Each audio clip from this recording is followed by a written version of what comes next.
Hello and welcome to A Game of Two Halves, Series 4, a sports news show by sports journalism students at the University of South Wales. I'm your host Callum Buckle, and over the next 15 minutes we will look at the topics dominating the Welsh sporting landscape, including how Cross Keys Rugby Club have been able to move on a year after flooding, and the Football Association of Wales plan to improve the national game at the recent Football Forum event. Let's take a look at the latest sports headlines in Wales. Wales found out who they'll be playing against at the 2027 Rugby World Cup, which will be held in Australia. Steve Tandy's side have been drawn in Pool F, where they'll play rivals England, Tonga and Zimbabwe. Rhian Wilkinson's Wales closed off their 2025 international season with a 3-2 win against Switzerland in Spain. Goals from Sophie Ingle, Hannah Kane and Lily Woodham gave Wales their first win of the year. Welsh table tennis player Anna Hersey made history, becoming the first Welsh player to earn a medal at World Youth Championships. The 19-year-old won a doubles title as well as a silver in the mixed doubles competition, in addition to a bronze medal obtained in the singles. The Welsh Rugby Union announced their intentions to restructure the professional game in Wales, with the 4 clubs waiting on an outcome on their future. Michael Addison brings you the story. The year 2025 has been a turbulent year for Welsh rugby, let alone in the domestic game, with the WRU announcing in October their plans to cut the number of professional regions from 4 to 3. For one of the 4 clubs involved in this news, the Dragons, this harms their future, with Newport potentially losing a professional rugby club that has stood in the city for well over 20 years. I spoke to Dan Hallett, Supporters Club chairman for the Dragons, about this situation. It's very difficult at the moment for obviously not just the club itself, for the supporters and the surrounding area. We've got a big dark cloud. We don't know whether we'll exist in a couple of years' time. We might not be here.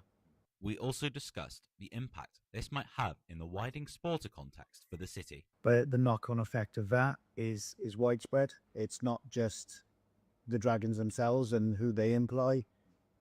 It's also Newport County are affected as well, because if suddenly the people that own their ground, if they'd not got a purpose to be at Rodney Parade, what's their future? And equally, because of both the Dragons and Newport County playing from Rodney Parade, the impact on the wider business world of Newport. With a decision expected to be made sooner rather than later, there should be more clarity for how clubs, including the Dragons, can look towards the future with optimism, despite the current predicament that they and the other 3 clubs face. Time for our topical news segment. Cross Keys, like many other clubs in Wales, were affected by Storm Bert, with the club's facilities falling foul of the weather. Michael Addison reports on how the club have been able to move on despite the events of 12 months ago. In the village of Cross Keys, beside the River Ebu, is Cross Keys Rugby Club. 12 months ago was a very different story. Storm Bert caused thousands of pounds worth of damage, with flooding taking up the clubhouse, the pitch, and the youth centre that remains closed till this day.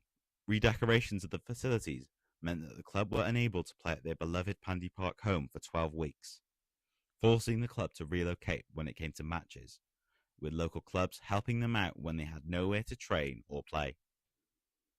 However, this is not the first time the club have endured flooding. On the walls in the clubhouse, pictures from February 2020, when Storm Dennis did the same damage, engulfing the club's facilities. I spoke to club secretary Angie Prangel and player Kyron Lewis about what that time was like for the club. The water started to just pour in. It was actually like it was just torrential. The fields was covered. They managed to just about get in their cars and get out to the car park before it was completely underwater. It was a really difficult period. We'd suffered a flood a few years before, but we hadn't seen anything like that in quite a few years. A lot of the boys were devastated. We weren't sure what was going to happen short term within the club, so we wasn't sure where we were going to train, where we were going to play. So luckily we had quite a lot of support from the local community, so we were able to play some of our home matches in Risca RFC just down the road. We are very concerned about it. Like last weekend was very worrying.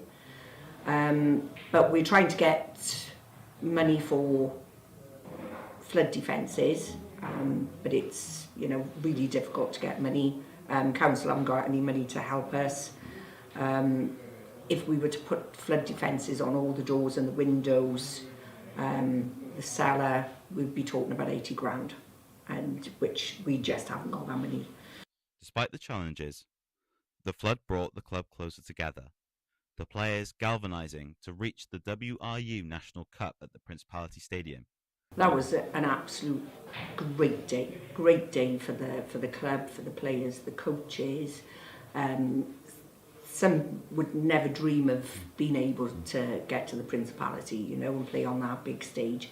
I think that period of having to play away in different pitches and different venues, I think really helped us, because we played one of the best 80 minutes of rugby I've ever been involved in to beat Merthyr in the semi-final. I say 80 minutes, it went to extra time as well, so it was more than 80 minutes. And then obviously, down into the final down at Principality Stadium, which is a great honour for any rugby player, really. Regardless of the result, it was a memorable end to a tough season off the pitch.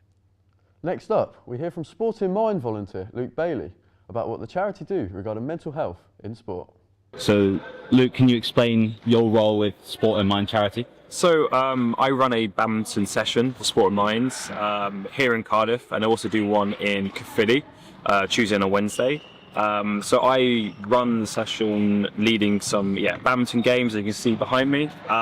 You just play some matches and just have a bit of fun, just socialise and just have a good time, really. What's the importance of the charity in general, and what you aim to try and achieve in people's lives? So the main goal really is just to have a safe space, have a place for them just to have some fun, de-stress a little bit maybe, and just have a place to do some exercise as well. But most importantly, just have a good time, really. The importance of going out and playing sport is really, really essential to in people's lives, especially because in this world that we live in, maybe being active, that's something that is different from, and it's something that's rewarding as well, that in people's life. Yeah, especially nowadays. I think with obviously a lot of people can stay at home, work from home remotely, and just be on their phones all the time. So having a session per week where people can come play some sport like badminton is it's really rewarding for people, which is great. With badminton, what's the link really between that and playing playing sport and making it for a transformative tool in people's lives? So badminton in most areas in the UK is one of the most popular sports in local leisure centres. So most people can just pop along and just find it quite easy. So there isn't too much of a challenge, which makes it much easier to try something new and not be worried and have not low confidence. So it makes it easy. Michael Addison caught up with sports journalism student second year Rebecca Hall about life on the course and her aspirations at the rest of her time studying at USW. Firstly, I'm going to ask you is what's life been on the second year course like at the moment? It's been really good. I've enjoyed it so far. We've obviously gotten into doing our employability module, which is getting us prepared to do our work placement, which is really exciting. And then we've advanced more in photography, and we're learning more about videography, which has been a lot of fun. I really enjoyed the photography aspect of things last year. So getting to build on that has been good. We've been taught about news bulletins instead of, we've moved on from podcasts and now we're doing news bulletins, which has been really useful. Looking at, you said about that as well, with the contrast between maybe doing the first year of the course to the second year course, what's the difference, probably key difference been like between the two? I think year two has definitely felt a bit more professional, as in year one you're sort of taking in all the information, whereas year two you're doing that and balancing it, it's on you now to go out and find these opportunities rather than going up to the sports park every week and sort of having these opportunities given to you by the uni.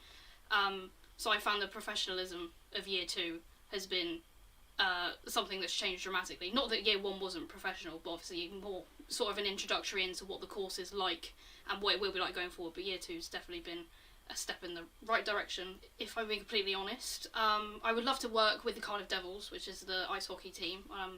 That would be a dream of mine, obviously. And then I do like rugby, so anything like that I would love to work down. Where do you particularly see yourself maybe in that time period? I'm not entirely sure. I think starting the course, I really was not keen on wanting to do photography. And then year one, I absolutely love photography. So I do think that is something I would like to explore post uni and potentially explore a bit more with my work experience and next year. So that would definitely be something, or an avenue in sports journalism I would like to go down. I'm now joined in the studio by our reporter Dylan McIsaac, where we will discuss the performance of the two Welsh national sides in 2025. So, Dylan, let's start with the Wales women. They won last week 3-2 against Switzerland. What does that mean for the team? Yeah, so obviously, you know, under the management of Rhian Wilkinson, it's been a very transformative year for the team. They reached their first major tournament, playing in Euro 2025 this summer, where they played against former champions England, Netherlands and France.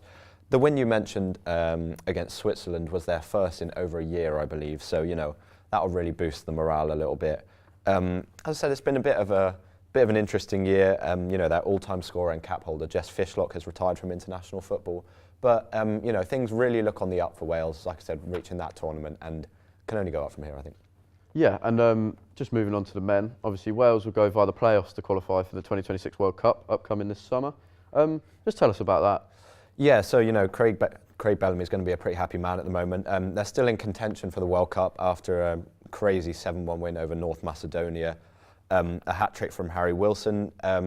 So they got Bosnia and Herzegovina in the semi-final for the World Cup qualifiers. And if they were to get through that, they'd play either Italy or Northern Ireland in a group of Canada, Switzerland and Qatar. So a pretty favourable group in World Cup terms, you know. But yeah, I think things are on the up for both teams. Yeah, definitely. Thank you, Dylan. Here is what is happening in the next instalment of a Series 4 of a game of two halves at 11:15. People are, because I think we're up to over 800 different donors. A perfect World Championship would be going to the top 50, really. Yeah, it's exciting because the future's bright for us youngsters. First realised that choir was having this big following. The Football Association of Wales Football Forum recently concluded after the roadshow spanned across the country over November. Next up, we look at the event that recently took place at Newport's Dragon Park. The Football Association of Wales' base, Dragon Park in Newport, hosted the penultimate National Football Forum, which travelled the length of Wales in November, listening to the views of local clubs, volunteers and supporters in the Gwent region, with Chief Executive Noel Mooney explaining the plans to continue building a promising future for Welsh football. In the near 3-hour event, there was an emphasis on how the game can progress at the grassroots level, in alignment with an update of the Ian Cymru strategy the FAW released back in 2021, as they look ahead to the next cycle, which will be released in 2026, and will run up until the 2035 Women's World Cup, which is expected to be shared across the 4 home nations, England, Wales, Northern Ireland and Scotland. Meanwhile, the 2028 European Championships will be held in the United Kingdom and Ireland, with the Principality Stadium hosting the opening game of the tournament. There was an emphasis on performance and how Welsh football can compete on the world stage. The evening before, the men's national side, managed by Craig Bellamy, defeated North Macedonia 7-1 to book their place in the playoffs, ahead of next summer's World Cup, where they will play Bosnia and Herzegovina in the semi-final. Should they win that game, they will play the winner of Italy versus Northern Ireland in Cardiff. Meanwhile, the women's game in Wales has also been in the spotlight, as Rhian Wilkinson's side made it to the Euros for the very first time. This event coincides with the forums of the Cymru Premier sides have held in previous weeks of their 5-year plans, with the domestic game also set to undergo changes in the next calendar year, expanding from 12 to 16 teams. The key pillar of this event was to reach out to those who are the heartbeat of the clubs in the region, listening to their views on how all levels of the game in Wales, from the grassroots to the professional game, embody the Together Stronger motto, synonymous with Welsh football, and apply this to all levels of the game. Those in attendance were able to interactively get involved with their views of how Welsh football can prosper in the next decade. The feedback that was given across all the events from across the country will hopefully inspire continual progression both on and off the pitch at all levels of the game, with 2026 potentially being a big year for Welsh football domestically and internationally. I've been your host, Callum Buckle, and coming up next at 11:15, Michael Addison is in the hot seat. Thank you and goodbye.